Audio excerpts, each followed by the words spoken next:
And now, it's time for another Dice Tower review with Tom Vasel. Medieval Mastery is a game that has some pretty neat components, as you'll see in a moment in the component drop. There's dice and there's hexes, and any game that comes with a pile of dice for each army. You know, here's a bag full of, what do I got here? 2, 4, 6, 8, 10, 6-sided dice of my color, and there's many armies, and you're just trying to capture each other. So it has a very neat sound to it. It's not a game that many of you heard of. It's by KS Publishing, and they're not, you know, a big publisher. They're from Great Britain, I believe. And so, is it a worthwhile game for your time? Well, let's take a look at it, and we'll find out.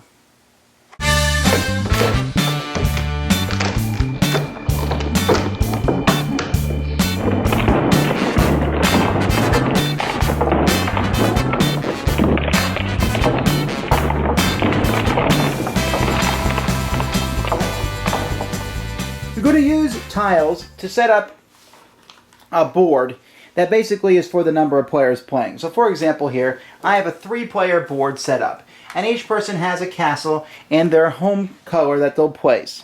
Now players are going to be using dice, not so much for rolling, but for starting in their castle. Let's say you start with 3 people in your castle, and then you will, each turn you'll add some knights to your castle here, and you can have as many knights in your castle as you want, but you'll be attacking lands next to you. So if I want to attack from the castle here, I could subtract 4 knights and then send those 4 knights here.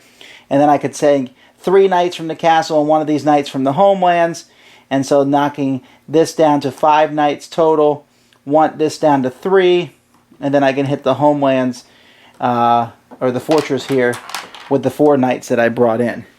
And so that's basically how you're going to move knights around. At the beginning of the game, players are going to be drawing from a pile of cards here. There are scepter cards, crown cards, and orb cards.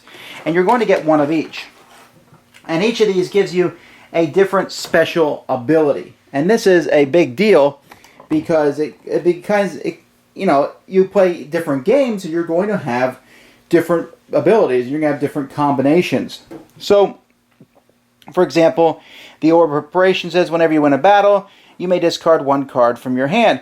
Or once during your turn, you may look at the top cards of a target player's deck. You may then put that card in their discard pile. When defending a territory, you may battle as though you have the same amount of knights as your rival. Use this as you enter battle. So sometimes you'll use them, sometimes they'll be destroyed, which means they're not necessarily lost, but you just don't get it back to the beginning of your next turn. Players will have their own deck, and they'll have cards from this deck in their hands. And you play a card, and then at the beginning of each battle, you will draw up to 5 cards, but eventually, you know, you're going to have cards you can't use, and you're going to be forced to use those cards in battle. When you play a card in battle, you play 1 card face down, and so let's say I'm attacking you. And here I am with 6 knights, so I'm going to bring 3 knights into this area up here, and so 3 against 4. So I play a 5, and you've played a 2. 5 plus my 3 is 8. 2 plus your 4 is 6.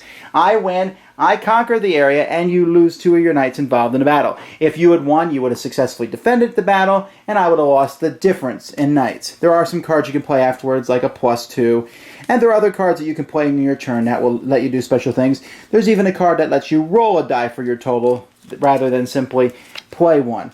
And you're going to keep doing this every time you capture an area. Each area on the board has a special thing involved with it. Like, for example, here, you lose a card when you go to the runes. And they're also worth a certain amount of influence point. The first person to get a certain amount, which is, I think, usually 13 influence, that person is the winner. So you're just going to take turn after turn after turn, drawing cards, fighting, and moving dice, redistributing your knights or your soldiers around, and trying to get as much influence as possible. My favorite game is Cosmic Encounter, and this game certainly seems to be inspired by people who enjoy Cosmic Encounter. I can tell that because the different crown, orb, and scepter cards you get at the beginning of the game give you a unique special power, and this kind of has a grouping of powers. That's a good idea. The deck of cards, using dice as knights.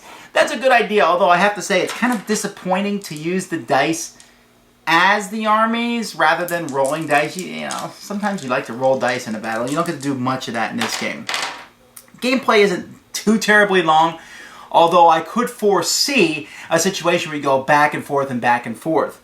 It is possible that you get a handful of bad cards, lose some critical battles, and lose the game, but I think it's short enough that that's not a problem.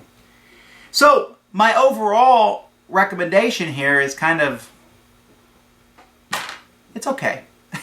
I know that's not a glowing recommendation because I didn't dislike playing it, but I'm just not seeing a whole lot of reason to go back. I like some of the aspects of it, but the special abilities weren't that interesting. The combat was kind of boring, really. There wasn't a whole lot of tenseness behind it. You lost a few knights here, then you come back and hit them with more knights there. It just kind of had this ebb and flow, like a tug-of-war feel to it, but nothing really gripping about it. And I think that's what I'm looking for in a small battle game like this. I'd like more excitement to be in the battle. So that's basically what I can say about that. It's an interesting idea, some interesting concepts, and it's not bad. It's just not that great. Thanks for joining us today. For more written, audio, and video reviews, as well as the #1 board game podcast, check out the website at www.thedicetower.com. Until then, this is Eric Summerer, and you've been watching The Dice Tower.